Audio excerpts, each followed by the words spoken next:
মধ্যে অসংখ্য অগণিত তরমুজ। ফেরাউন তার বন্ধু হামানকে লইয়া ওই বিক্রেতার তরমুজের মালিকের কাছে একটা তরমুজ চাইল খাইতে। জমির মালিক বলল, তোমরা তো সবল সুঠাম সুস্থ মানুষ, তোমরা কেন ভিক্ষা করবা? তোমরা কেন সওয়াল করবা? কাজ করে একটা খাও, কাজ করে খাও। আরে সওয়াল তো করবে যে অপারগ, দুর্বল, অক্ষম। তোমরা তো অক্ষম নও, তোমরা কেন সওয়াল করবা? কাজ করে খাও। ফেরাউন বলতেছে, কি কাজ করব? জমির মালিক বলে, আমার তরমুজ বাজারে বিক্রি করো, বিক্রি কইরা টাকা নাও, আমাকে দাও, তোমরাও মজুরি নাও। ফেরাউন তার বন্ধু হামানকে ওই জায়গায় জামিন রাইখা সে তরমুজ নিয়ে বাজারে গেল, বিক্রি করলো, লাভ পাইলো, মালিককে বুঝাই দিল। মালিক খুশি হইয়া তাকে মজুরি দিল। প্রচন্ড খুশি হয়েছিল জমির মালিক, তরমুজ বিক্রেতা। এক পর্যায়ে জমির মালিক বলল, যুবক, তুমি বড় বিচক্ষণ, তুমি বড় চালাক, তুমি বড় চতুর, সর্বলাইনে তোমার জ্ঞান রয়েছে। তোমাকে যদি আমি রাখতে পারি তাহলে আমার ব্যবসার বড় লাভ হবে। একদিন দুই দিনের জন্য নয়, তুমি সারা বছরের জন্য আমার জমিতে কাম করবানি, আমার সাথে থাকবানি, প্রয়োজন তোমার যা আছে সব আমি পূরণ করব। কিন্তু ফেরাউনের কাজটা বড় পছন্দ হয় নাই। ফেরাউন বলতেছে, বন্ধু চল, এই কাজ আমার পছন্দ না, আমরা অন্যত্র চলে যাই, সামনের দিকে আগাও। কয় সামনের দিকে আগাও। তখন এই মিশরের রাজা ওই মিশরের রাজ দরবারের কাছে যে দুজন রাজার সাথে সাক্ষাৎ করলো। রাজ দরবারে যে রাজার সাথে সাক্ষাৎ করলো, ফেরাউন ডাক দিয়ে বলতেছে, জাহাপনা, আমি অসংখ্য অগণিত জায়গায় কাজের সন্ধান করেছি, কোনো কাজ পাই না।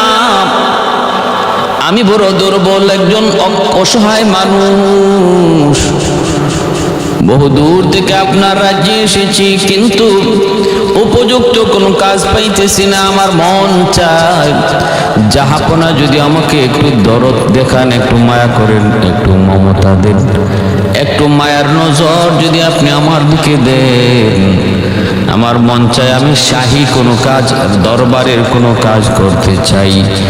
যদি আপনি দয়া করে আমাকে রাজদরবারের কোনো কাজের দায়িত্ব দিতেন, আমি আপনার চিরকৃতজ্ঞ হইতাম।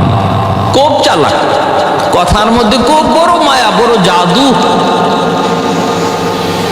নবীজি বলেন, ইন্না মিনাল বায়ানি লা সিহরা। কিছু কিছু মানুষের কথার মাঝে জাদু আছে, জাদু। ফেরাউনের ওই রকম কথার মধ্যে জাদু ছিল। এই অল্প কথায় বাদশার সামনে সে এমন ভাবে নিজেকে প্রকাশ করেছে, বাদশা তার কথায় মুগ্ধ হয়ে বলতেছে, ঠিক আছে, তুমি কি কাজ করতে চাও রাজদরবারে বলো। কয়, জাহাপনা, আমাকে আপনি শাহী গুরুস্থানের দারোয়ান বানায় দেন, গোরস্থানের দারোয়ান বানায় দেন। দারোয়ান আমি যথাযথ আমানতদারির সাথে দায়িত্ব পালন করব। বাদশা বলতেছে, ঠিক আছে, আমি তোমাকে কবরস্থানের দারোয়ান বানায় দিলাম। শাহী কবরস্থানের দারোয়ান হয়ে গেল। এই দারোয়ানির পোস্ট পাইয়া সে কবরস্থানের গেইটে বসে গেল। এরপরে ফরমান জারি করে দিল ফেরাউন, যেই আজকে থেকে কবরস্থানে কাউকে কবর দিবা, অবশ্যই আমার পারমিশন লাগবে, অনুমতি লাগবে, আমার ছাড়পত্র লাগবে। অনুমতি ছাড়া, পারমিশন ছাড়া কাউকে কবর দেয়া যাবে না। এই ফরমান জারি করে দিল ফেরাউন। বারবার ফেরাউন বলতেছি কেন? কারণ পরিচিত হয়ে গেছে ওই এই নামে ফেরাউন। মূলত তার নাম হলো কামুস। ফেরাউন তো মিশরের যত বাদশাহ আসছে প্রত্যেকের উপাধি ছিল ফেরাউন। ইউসুফ আলাইহিস সালামের জমানায়ও যে বাদশাহ মিশরের ছিল তারও উপাধি ছিল ফেরাউন। কিন্তু প্রসিদ্ধ হয়ে গেছে ফেরাউন ওই ফেরাউন, ফেরাউন নামে ওই ফেরাউন যে কামুস মুসা আলাইহিস সালামের জমানার যে ফেরাউন, সেই ফেরাউন নামে প্রসিদ্ধ হয়ে গেছে। ভাইরা বন্ধুরা, জন্য বাদশা তার দায়িত্ব দিয়ে দিল শাহী কবরস্থানের দারোয়ান। এইবার দেখা গেল কি, তার ভাগ্যের চাকা আস্তে আস্তে ঘুরতে লাগলো। এই বছর মিশরে দেখা দিল প্লেগ রোগ মহামারী আকারে ধারণ করলো। ঘরে ঘরে মানুষ মারা যাইতেছে, এত পরিমাণে মানুষ মারা গেল। আর শুধু কবরস্থানের লাশ আর লাশ, প্রতিটা লাশ প্রতি 1 দিরহাম স্বর্ণ মুদ্রা, একটা করে স্বর্ণ মুদ্রা সে জমা রাখতেছে। আর এক একটা লাশ ঢুকাইতেছে, একটা করে স্বর্ণ মুদ্রা জমা রাখে আর লাশ ঢুকায়। কপাল খুলে গেল, অসংখ্য অগণিত লাশ কবরস্থানে ঢুকলো। আর ফেরাউনেরও কপাল খুলে গেল, টাকার ভান্ডার, স্বর্ণ মুদ্রার ভান্ডার। ভাইয়েরা বন্ধুরা, ফাঁকে ফাঁকে আবার রাজদরবারেও ঢুকে বাচ্চার চোখের সামনে যায় বাচ্চার ব্যক্তিগত কিছু কাম কাজ করে বাচ্চাকে খুশি করার জন্য। বাচ্চা তো মহা খুশি তার উপর, এবং রাষ্ট্রীয় তহবিলে সে বাৎসরিক টাকাও জমা দিতেছে, বেশ টাকা জমা দিতেছে। বাচ্চা বড় খুশি, খুব খুশি। এক পর্যায়ে শহরের কোতোয়াল বানায় দিল, শহরের দায়িত্বশীল বানায় দিল, মেয়র যাকে বলে। ভাইরা বন্ধুরা, এবার বাদশা এই ফেরাউনের প্রতি তখন মিশরের রাজা খুশি হয়ে গেছে, ভিতরে ভিতরে মহা খুশি। ফেরাউন এইবার বন্ধু হামানকে বলতেছে, দোস্ত আমার টার্গেট অনেক দূরে, এখানে নয়।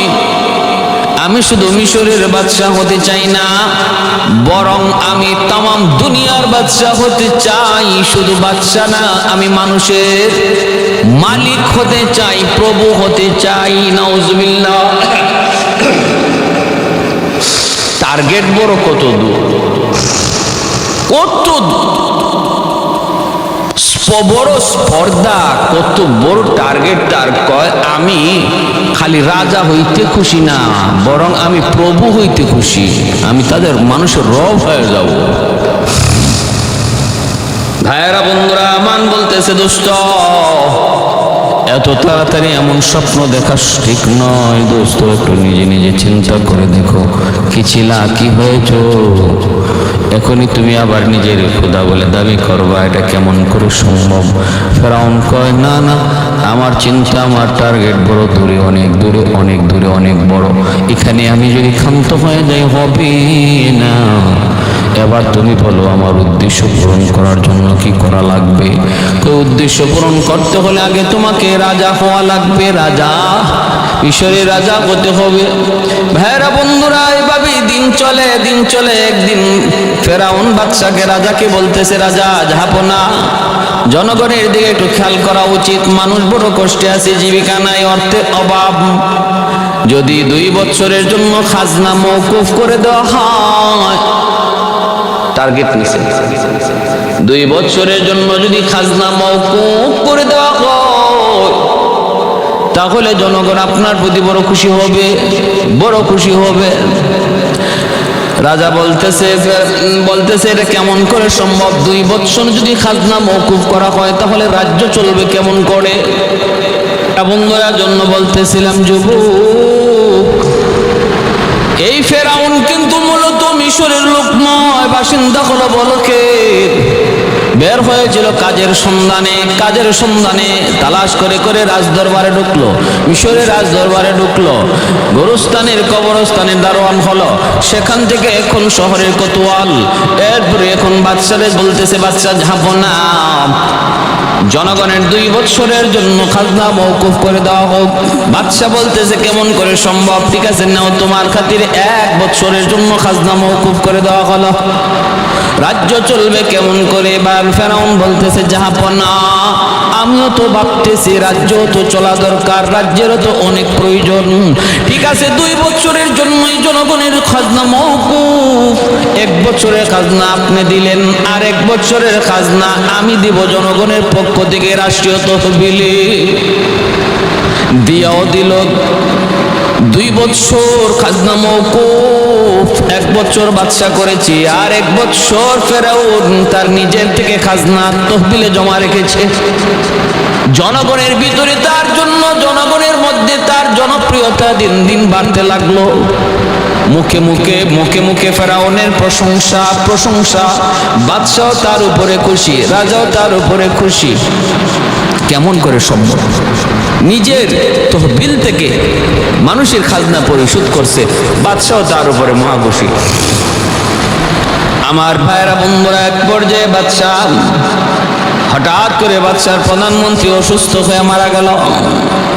বাদশা খুশি হইয়া তার প্রধানমন্ত্রীর দায়িত্ব বাদ দিয়া দিল। তার সর্বদিক চতুর্মুখী গুণের দিকে খেয়াল করে বাদশা তারে প্রধানমন্ত্রীর দায়িত্ব দিয়ে দিল। আর প্রধানমন্ত্রীর দায়িত্ব পাওয়ার পর সেও সুচারুরূপে দায়িত্ব পালন করা শুরু করে দিল। সুন্দরভাবে দায়িত্ব পালন করে বিচার আচার সব কিছুর ক্ষেত্রে ফেরাউন ছিল অনন্য। একমাত্র আল্লাহর সাথে খোদা দুহিতা ব্যতীত, আল্লাহর অবাধ্য হওয়া ব্যতীত ফেরাউনের আর কোনো লাইনে তেমন কোনো দোষ ছিল না। বিচার বিভাগ ছিল তার বড় সুন্দর, সুষ্ঠু, তদন্ত, ন্যায় বিচার করত। গরিবের পক্ষে থাকত, অসহায় মানুষকে সাহায্য করত। এই ছিল ফেরাউনের বিশেষ গুণ। দরিদ্র, অসহায়, দুর্বল মানুষের পক্ষ নিত ও তাদেরকে সাহায্য করত। সাধারণ জনগণ তার ভক্ত ছিল। দেশ চালাইতেছে ভালো কথা, দেশ চালাইতেছে। এবার প্রধানমন্ত্রীর দায়িত্ব তার কাছে। কিন্তু হামানকে বারবার বলতেছে, দোস্ত আমার, প্রধানমন্ত্রী শুধু আমার টার্গেট নয়, বাদশাহ রাজা হওয়া শুধু টার্গেট নয়, খোদা হওয়া আমার টার্গেট। নাউজুবিল্লাহ মিন যালিক। ফেরাউন কয় বাদশাহ হওয়া টার্গেট নয়, রাজা হওয়া টার্গেট নয়, খোদা হওয়া হলো টার্গেট। হামান কয় দোস্ত সবর কর, তাড়াহুড়া করবি না। এই মুহূর্তে যদি নিজের খোদা কয়া দাবি করো, কেউ মানবে না, কেউ তোরে মানবে না। আগে পরিবেশ তৈরি করা লাগবে। কেমনে? আগে রাজা হয়ালো না, দেশ চালাইতেছে, প্রধানমন্ত্রীর দায়িত্ব সুন্দরভাবে পরিচালনা করে। এর ভিতরে একদিন বাদশা অসুস্থ হয়ে গেল। এক ইতিহাসে আছে, বাদশা নিজেই অসুস্থ হওয়ার সময়, অসুস্থ হয়ে যখন দেখলো বাদশা নিজেই মৃত্যুর পথের যাত্রী, কোনো সন্তান নাই, তারপরে দেশের রাজা কে হবে? রাজা নিজেই তখন ফেরাউনকে ডাইকা, জনগণকে লইয়া, মন্ত্রী পরিষদ লইয়া ফেরাউনকে অর্থাৎ ওই কামুসকে তার দায়িত্বে বসায় দিয়া গেল। আরেকটা ইতিহাসে পাওয়া যায়, বাদশা মারা গেল, কাউকে দায়িত্ব দিয়া গেল না। এরপরে এলাকার মানুষজন, জনগণ সহ সবাই মন্ত্রী পরিষদ মিলে ফেরাউনের প্রতি মানুষের ভক্তি আর শ্রদ্ধার দিকে খেয়াল করে এক বাক্যে সর্বসম্মতিক্রমে ফেরাউনকে বাদশা বানায় দেওয়া হলো, রাজা বানায় দেওয়া হলো। জনগণ মহা খুশি, সবাই তো তার উপরে খুশি, কারণ প্রধানমন্ত্রীর দায়িত্ব থেকে নিয়ে পিছনের যতগুলি দায়িত্ব, সবগুলি দায়িত্ব সুন্দরভাবে সম্পন্ন করেছে। সর্বসম্মতিক্রমে মিশরের বাদশা, মিশরের রাজা হয়ে গেল ফেরাউন, যার নাম হলো কাবুস। ভাইরা বন্ধুরা, এবার রাষ্ট্র ক্ষমতার পূর্ণ মালিক প্রধানমন্ত্রী বানাইল তার বন্ধু হামান রে। হ্যাঁ, রাজা হইয়াই বন্ধু হামান রে প্রধানমন্ত্রী বানাইল ফেরাউন। এবার ডাক দেখো, দোস্ত আমার, টার্গেট আমার খোদা। এবার বল কি করব? জনগণকে বলি আমারে খোদা কয়া সেজদা করুক, যদি না করে তখন হত্যা করে ফেলবো। হামান কয়ে, পাগল হইলি নাকি? পাগল, কয়জন্য তুই হত্যা করবি? বিদ্রোহ যখন শুরু হবে তখন হত্যা করবি কয়জনকে?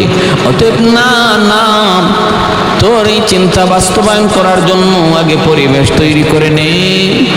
কয় কেমনে? কয় পরিবেশ তৈরি করার একমাত্র পথ হামানে বুদ্ধি দেয়, দুষ্ট বুদ্ধি দেয়। কি বুদ্ধি দেয় শুনেন? কয় প্রথম নম্বর কাজ হলো তুই এলাকার মানুষকে, দেশের মানুষকে তুই মূর্খ বানাইতে হবে। মূর্খ, লেখাপড়া বন্ধ করে দেওয়া লাগবে, শিক্ষা দীক্ষা বন্ধ করে দেওয়া লাগবে, মাদ্রাসা বন্ধ করে দিতে হবে, স্কুল কলেজ বন্ধ করে দিতে হবে।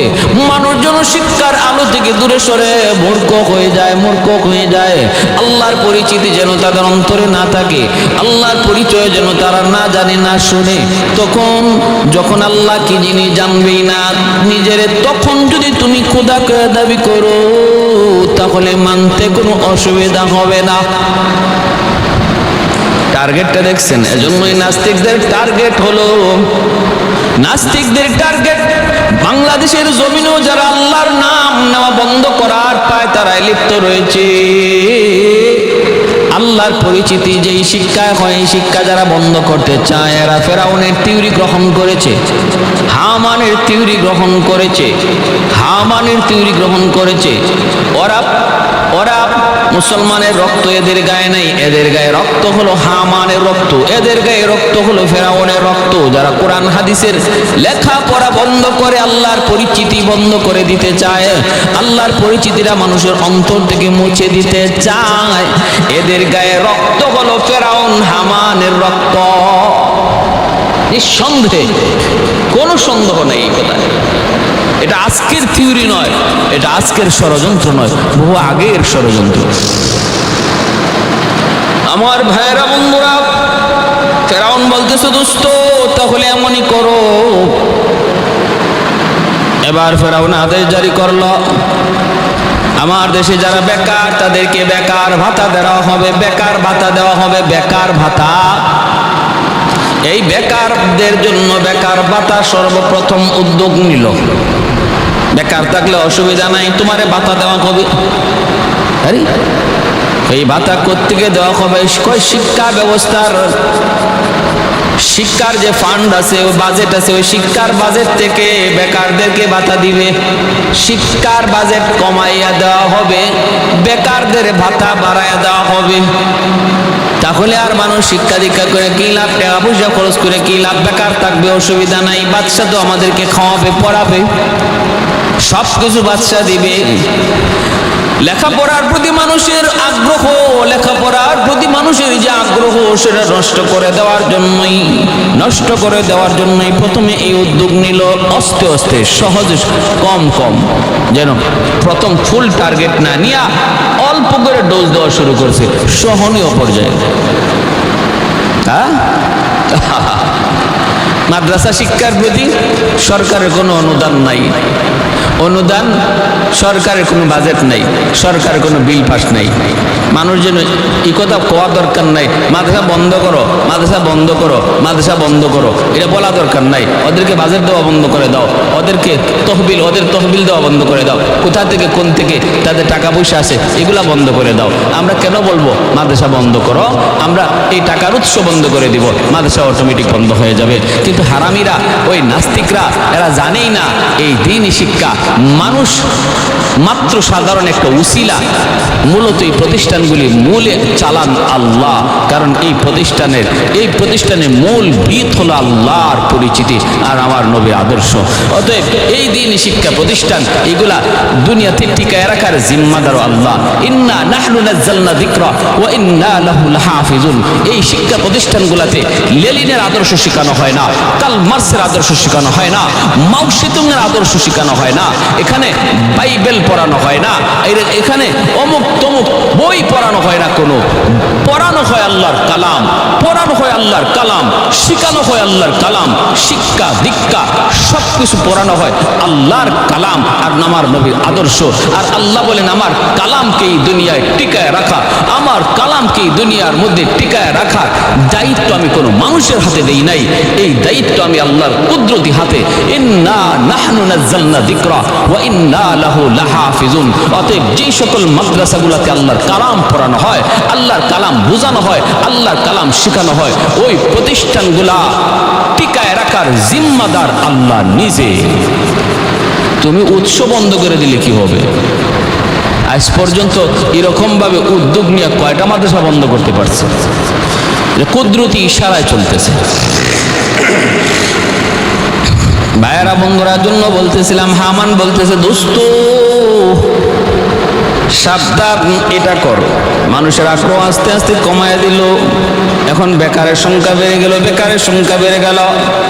কয়েক বছরের ভিতরে দেখা গেল স্কুল কলেজের সংখ্যা কমে গেছে, শিক্ষা দীক্ষা কমে গেছে, বেকারের সংখ্যা আস্তে আস্তে বেড়ে গেছে। হামান কয় দোস্ত আমাদের টার্গেট সফল, যে লাইনে আগাইতেছি এটাই ঠিক, এটাই ঠিক। বেশ কয়েক বছর পর বাদশাহ ওই হামান তার বন্ধু ফেরাউনকে বলতেছে দোস্ত এখন তুমি শিক্ষা ওপেন বন্ধ করে দাও, যে দূরে আছে এর দূর আর করা যাবে না, প্রতিষ্ঠানগুলি বন্ধ করে দাও, কারণ প্রতিষ্ঠানে এমনি ছাত্র নাই, শিক্ষক নাই, দুই একজন যে আছে ও এটারে বন্ধ করে দিলে কেউ প্রতিবাদ করবে না, কারণ বেকার ভাতা পাইতেছে। কি পাইতেছে? বেকার ভাতা পাইতেছে। বন্ধ করে দিল, কোনো প্রতিবাদ নাই। তারপরে হামান বলতেছে চরিত্র নষ্ট করার জন্য যত যা কিছু আয়োজন আছে সব ওপেন করে দাও, মানুষ যেন আর মানুষ না থেকে ওগুলারে হাইওয়ান বানিয়ে দাও, হাইওয়ান বানিয়ে দাও। চরিত্র নষ্ট করার যত আসবাব, যত সরঞ্জাম, গান বাজনা, নৃত্য নর্তকী সব ওপেন করে দিল, মদ গাঞ্জা ওপেন করে দিল। এখন আর মানুষ মানুষ নেই, মানুষ হয়ে গেছে হাইওয়ান। ইহুদিদের ওইটা একটা থিওরি। ইহুদিরা পৃথিবীর কোনো ইহুদি জাতি ছাড়া আর কোনো জাতিরে ওরা ফুল মানুষ মনে করে না। কাউকে অর্ধেক মানুষ মনে করে, কাউকে 1/3 মানুষ মনে করে, কাউকে 1/4 মানুষ মনে করে। কারণ ওরা মনে করে যে যাদের মধ্যে মনুষ্যত্ব নাই এরা আবার মানুষ হয় কি কেমন করে। আর এই মনুষ্যত্ব নষ্ট করার জন্য ইহুদিরা ওই তারা ছাড়া অন্য জাতিদের মনুষ্যত্ব নষ্ট করার জন্য যা যা করা দরকার, টাকা লাগলে টাকা, নারী লাগলে নারী দিয়া দিয়া মানুষের ক্যারেক্টার আর চরিত্র নষ্ট করে দিয়া হাইওয়ান, কাউরে অর্ধেক মানুষ বানায় রাখছে, অর্ধেক হাইওয়ান বানায় রাখছে, কাউরে 3 ভাগের 1 ভাগ মানুষ বানায় রাখছে, বাকি 2 ভাগ হাইওয়ান বানায় রাখছে। এই জন্য ইহুদিরা নিজের আরে মানুষ ছাড়া আর কাউরে ফুল মানুষ কয় না। ফেরাউনও হামানের থিওরি গ্রহণ করছে, নিজের যদি ক্ষুধা দাবি করতে হয় 1 নাম্বার হলো শিক্ষা ব্যবস্থা ধ্বংস করো, সমস্ত মানুষকে মূর্খ বানাও। কেউ যেন যদি শিক্ষিত থাকে তাহলে শিক্ষিত মানুষ কখনো তোমাকে মানবে না, ক্ষুধা বলে স্বীকার করবে না, সে তার শিক্ষার থিওরি দিয়া তোমার ক্ষুধাই বাতিল করবে। আর সাধারণ মানুষকেও শিক্ষার গুণ দিয়ে বুঝাই নিবে যে তুমি ক্ষুধা হতে পারো না। অতএব শিক্ষা দীক্ষা রাখা যাবে না, বন্ধ করে মূর্খ বানাও। এরপরে চরিত্র নষ্ট করে দাও, চরিত্র নষ্ট করার যত আসবাব সব ওপেন করে দিল। এখন আর মানুষ মানুষ নেই, সব হাইওয়ান। ফেরাউন দাবি করে উঠল আমি খোদা, আমি তোমাদের খোদা। এমনকি খালি খোদা কয় না, এই দেব দেবী হলো তোমাদের ছোট খোদা আর আমি হলাম বড় খোদা। নাউজুবিল্লাহ মিন যালিক, আনা রাব্বুকুমুল আ'লা।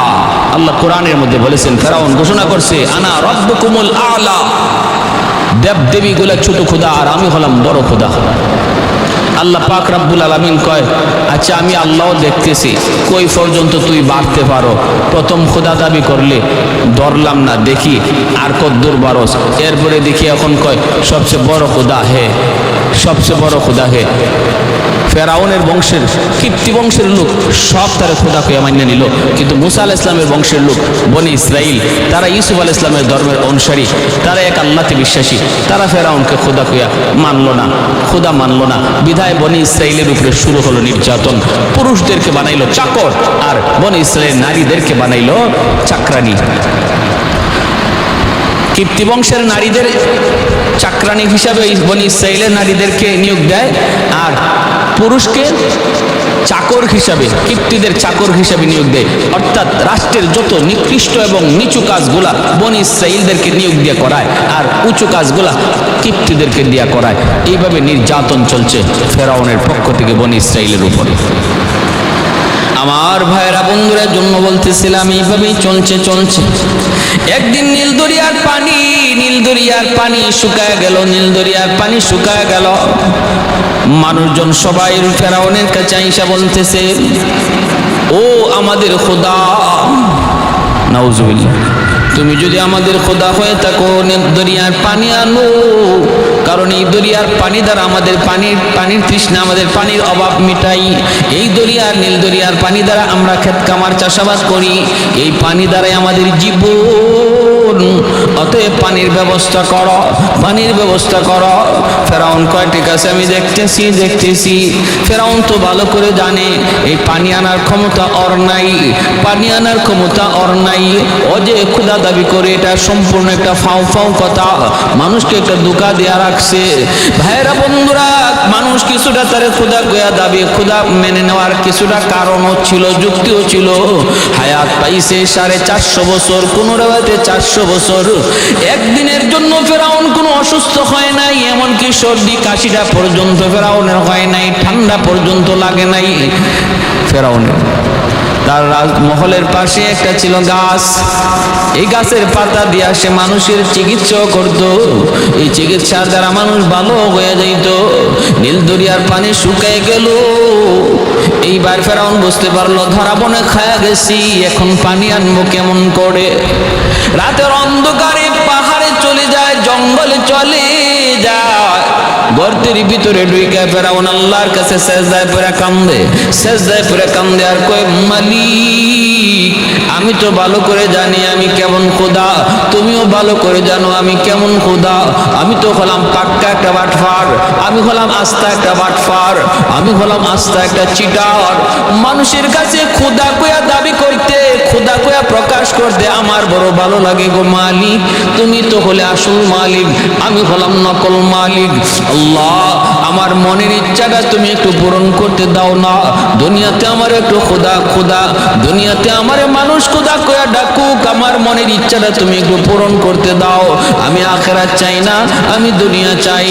আল্লাহ, আমার দুনিয়াতে তুমি এই সুযোগটা দিয়ে দাও, আখিরাতে তুমি আমার জাহান্নামের আগুনে জ্বালাইও, আখিরাতে তুমি আমার শাস্তি দিও, আখিরাতের বদলা আমার দুনিয়া তুমি দিয়ে দাও।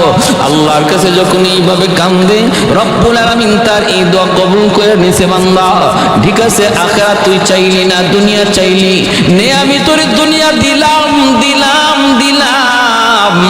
দুনিয়াতে তোরে খোদা কয়া প্রকাশ করার মতো যোগ্যতা দিয়ে দিলাম। আল্লাহ পাক রব্বুল আলামিন তার কথার উপরে আল্লাহ পাক তার এই দাবি, তার এই প্রস্তাব কবুল কইরা নীল দরিয়ায় পানির ব্যবস্থা করে দিলেন। পানি হয়ে গেছে, নীল দরিয়া পানি হয়ে গেছে। কান্দা কেমন কান্না দিছে আল্লাহর কাছে, কান্দে কয় আল্লাহ আমার দুনিয়া দিলাও, আখিরাত দিও না, আখিরাত লাগতো না, আমার দুনিয়া দিয়া লাও। নাউজুবিল্লাহি মিন যালিক। অথচ আখিরাতের তুলনায় দুনিয়ার হায়াতের জীবন, এটা তুলনাই হয় না, নগণ্য। ওই হারামি তা তো জানে না, হারামি তা তো জানে না। আহা হাই রে, আল্লাহ পাক রব্বুল আলামিন পবিত্র কুরআনুল কারীমে ওয়া আম্মা মান খাফা মাকাম রাব্বিহি ওয়া নাহান নাফসা আনিল হাওয়া ফাইন্নাল জান্নাতা হিয়াল মাওয়া ইয়াসআলুনাকা আনিস সাআতি আইয়ানা মুরসাহা ফীমা আনতা মিন যিকরাহা ইলা রাব্বিকা মুনতাহাহা ইন্নামা আনতা মুনযিরু মান ইয়াখশাহা কাআন্নাহুম ইয়াওমা ইয়ারাউনাহা লাম ইয়ালবাসু ইল্লা আশিয়াতান আও দুহাহা। আখিরাতের জীবন দেখার পরে জালেমেরা বলবে হায় রে, দুনিয়ার 60-70 বছরের হায়াত, 100 বছরের, 400 বছরের, 500 বছরের, 1000 বছরের হায়াত আমার হয়তো একটা দুপুর বেলা, দুপুরের সময় হয় আমার বিকাল বেলা, 1 ঘন্টা 2 ঘন্টা টাইম ছিল মাত্র। আখিরাতের হায়াতের তুলনায় নগণ্য থেকে নগণ্য মনে হবে। আহাম্মক হলো ওই মানুষগুলি, নির্বোধ হলো ওই মানুষগুলি, যেই মানুষগুলি দুনিয়ার বদলা আখিরাত বরবাদ করে দিছে, দুনিয়া পাইয়া আখিরাত চাইরা দিছে। এরা ফেরাউনের মতো নির্বোধ আর বোকা ছাড়া কেউ না। ফেরাউন পারছে, নমরুদ পারছে, আখিরাত বাদ। ফেরাউন আল্লাহর কাছে চাইয়াই নিয়ে গেছে, কয় আমার আখিরাত লাগতো না, আমার দুনিয়া দিয়ে লাও। আল্লাহ দিয়া দিছে। ওই অবস্থায় হযরত জিবরাইল আমিন মানুষের সুরত ধরে ওই গুহায় ফেরাউনের কাছে একটা বিচার নিয়ে আসলেন। মানুষের সুরত ধরে বলতেছেন, জাহাপনা, আমার একটা আবদার, আমার একটা বিচার। ফেরাউন কয়, কের বিচার? বিচার করা জায়গায় এটা নাকি? বলে, হয়, এটা এখানেই, বিচারটা এখানেই করতে হবে। বলে, আচ্ছা দরবারে চলো। তুমি কে ডাকো? আমার পরিচয় জানা দরকার নাই, আগে আমার বিচারটা শুনেন। বলে, কি বিচার বলো? ফেরাউন যখন দেখছে নীল দরিয়ায় পানি জোয়ার হয়ে গেছে, পানি হয়ে গেছে, সে খুশি হয়ে বলতেছে, ঠিক আছে বলো, কি তোমার বিচার, কি তোমার আবদার, কি তোমার অভিযোগ? অভিযোগ হলো, কোন গোলাম যদি তার মালিকের অবাধ্য হয়, যে গোলামের প্রতি মালিকের অসংখ্য অগণিত নিয়ামত, অসংখ্য অগণিত মায়া, দরদ, ভালোবাসা, ত্যাগ, যে গোলামের প্রতি তার মালিকের অফুরন্ত নিয়ামত, যা চাইতেছে মালিক তারে তাই দিতেছে, যার দরকার পড়তেছে তাই পূরণ করতেছে, এরপরও যে গোলাম তার মালিকের অবাধ্য হয়, এর শাস্তিটা কি হওয়া উচিত আপনি একটু বলুন। ফেরাউনের খবর নাই, সে মনে করছে দুনিয়ার মালিক আর গোলামের প্রশ্ন লইয়া আসছে এই মানুষটা, হয়তো তার গোলামে তার সাথে এরকম খারাপ আচরণ করতেছে।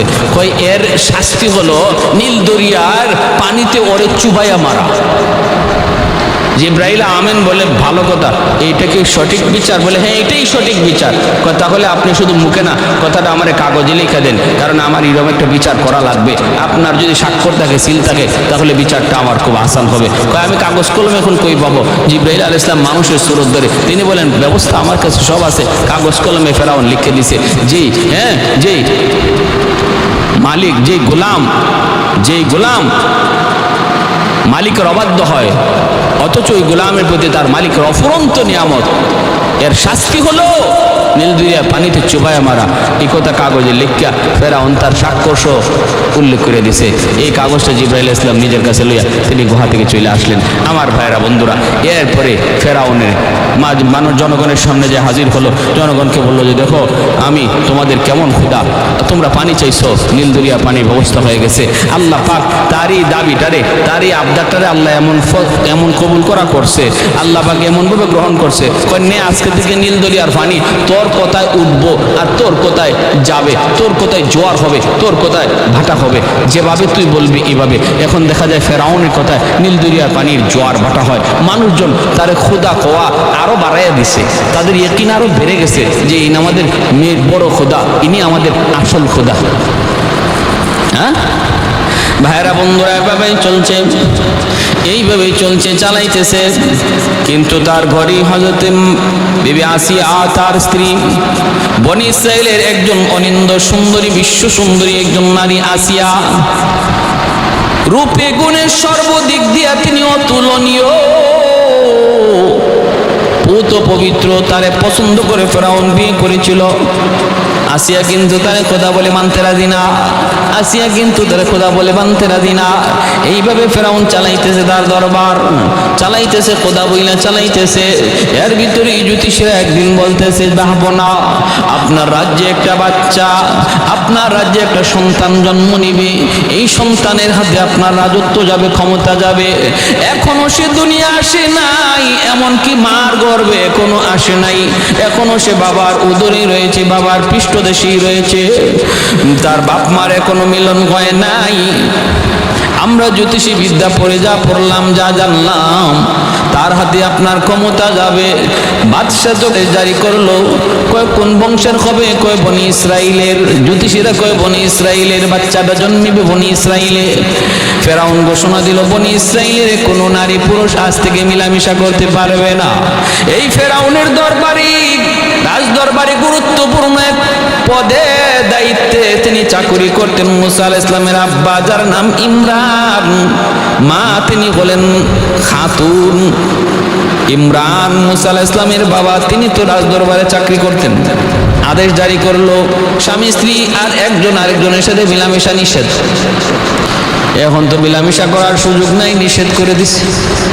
মুসা আলাইহিস সালামের আম্মা গভীর রজনীতে একদিন স্বামীর খুঁজে রাজ দরবারের ভিতরে ঢুকে গেলেন। গভীর রাত, দেখেন দরবারে স্বামী একা, আর কেউ নাই। মুসা আলাইহিস সালামের আম্মা স্বামীর কাছে গেলেন, কেউ নাই, নিরিবিলি রাত গভীর।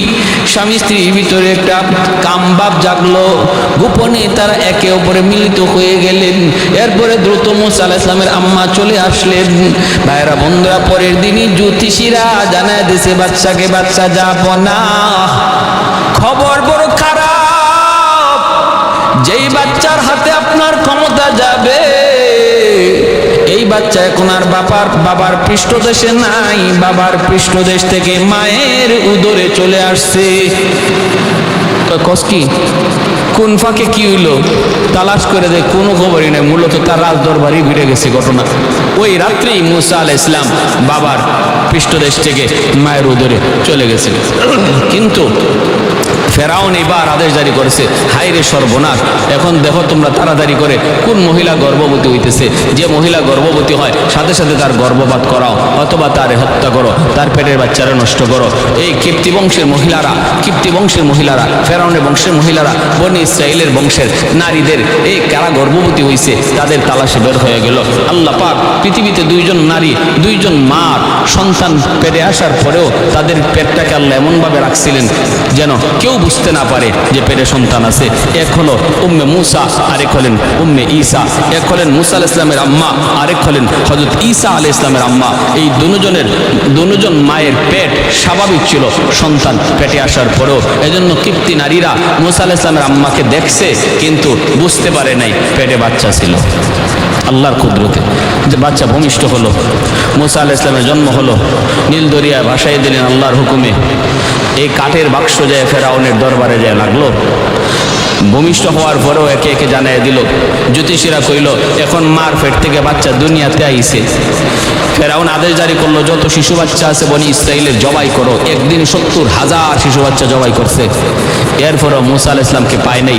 আল্লাহ পাক বলছে মুসার মাকে, ফাআউহাইনা ইলা উম্মি মুসা আন আরদিহি ফাইদা খিফতি আলাইহি ফাআলকিহি ফিল ইয়াম্মি ওয়ালা তাখাফি ওয়ালা তাহজানি ইন্না রাদুহু ইলাইকি ওয়া জাইলুহু মিনাল মুরসালিন। ও মুসার মা, মুসাকে নীল দরিয়া ভাসায় দাও। বাক্সের মধ্যে বইরা তিনি ভাসায় দিলেন। ফেরাউনের কাঠে আইসা লাগলো। আসিয়া ঘাট থেকে তুললেন সন্তান, চাঁদের মতো চেহারা, এত সুন্দর, নবী তো চেহারা সুন্দর হবেই। মা লাগলো সন্তান মানে ফালার আগ্রহ জাগলো। ফেরাউনকে আমার ভয় লাগে, ইডেনে আবার ওই বাচ্চা যেই বাচ্চা দুনিয়াতে আইসে আমার জ্যোতিষীরা বলছে যে যার হাতে আমার ক্ষমতা যাবে। আসিয়া বলতেছেন তোমার মাথা পাগল হইছে? ওরা বলছে বাচ্চারা বনি ইসরাইলের হবে। যদি এই বাচ্চা বনি ইসরাইলের হইতো তাহলে বাক্স এদিকে আসার কথা না। বনি ইসরাইল থেকে এই দিকটা হলো নদীর স্রোতের উল্টা। স্রোতের উল্টা আসে কেমনে? বনি ইসরাইলের বাচ্চা হলে স্রোতের বাইলে স্রোতের তালে তালে ওইদিকে যাইতো, উল্টা আসতো না। অথচ আল্লাহর কুদরত, আল্লাহ পাক রব্বুল আলামিন মুসার মা নদীতে বাক্স রাখার সাথে সাথে ওই নীল দরিয়াকে আল্লাহ আদেশ করেছিলেন তুমি স্রোতের উল্টা দিকে বাক্স চালায় দাও। আল্লাহর কুদরতে স্রোতের উল্টা আসছে। আর এই যুক্তি দিয়া আসিয়া ফেরাউনকে বুঝাইয়া দিছে যে না, এই বাচ্চা বনি ইসরাইল হইতেই পারে না, কারণ যুক্তিতে ধরে না। স্রোতের উল্টা কেমনে আসবে? উল্টা তো আনাইছেন আল্লাহ। মানুষের যুক্তি যেখানে শেষ, আল্লাহর কুদরত সেখানে শুরু হয় মাত্র। কাদির কুদরত দারি খরচে খাহি আকুনি, কাদির কুদরত দারি খরচে খাহি আকুনি, মুর্দা রাজা हम तो बख्शी जिंदा राबे जाकुनी, मुर्दा राजा हम तो बख्शी जिंदा राबे जाकुनी, कादिर कुदरत दारी बरकमाल अंता रब्बी अंता हस्बी जुल जलाल। ভাইরা বন্ধুরা, মুসা আলাইহিস সালামের শিশুকাল কাটলো ফেরাউনের রাজ দরবারে। এরপরে তিনি আস্তে আস্তে বড় হলেন। ভাইরা আমি ওই দিকে আর যাব না, লম্বা কথা। আস্তে আস্তে বড় হলেন।